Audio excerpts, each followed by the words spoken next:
صرف ایک چھوٹی سی مثال میں آپ کے سامنے پیش کروں۔ اگر خدا نہ خواستہ، یہ مثال ہے، آپ گھر میں سو رہے ہو، رات آدھی سے زیادہ گزر چکی ہو، اچانک آپ کے گھر میں مرکزی دروازے پر یا دیوار کے اندر، گھر کے اندرونی جانب آگ لگ جائے تو آپ کیا کریں گے؟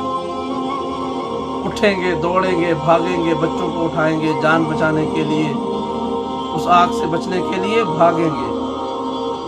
کوئی ایسا نہیں سوچتا اس وقت کہ ہمارے بچے ہیں، ہمیں محبت ہے، ان کو سونے دو، آگ لگتی ہے تو بھلے لگی رہے، ان کو سویا رہنے دو۔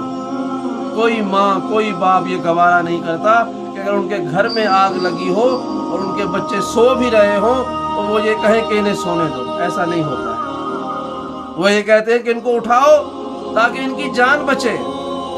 تو جب ہم دنیا کی آگ سے بچنے کے لیے اپنے بچوں کو نیند سے اٹھا لیتے ہیں تو قیامت کی آگ سے بچانے کے لیے اپنے بچوں کو ہم نماز کے لیے، تلاوت قرآن کے لیے اور دیگر عبادات کے لیے کیوں نہیں اٹھاتے؟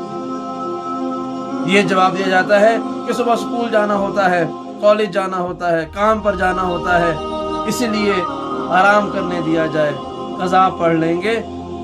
تو صرف یہی مثال ان کے سامنے ہے کہ اگر آپ کے گھر میں آگ لگی ہو تو کیا آپ ان کو آرام کرنے دیں گے کہ صبح کام پر جانا ہے، صبح اسکول جانا ہے؟ جب آپ اس آگ سے بچانے کے لیے اپنے بچوں کو اٹھائیں گے تو یقیناً آپ پر لازم ہے کہ آپ اپنے بچوں کو اس ابدی آگ سے بچانے کے لیے بھی اٹھائیں اور انہیں تلقین اور تائید کریں کہ وہ اپنے واجبات ادا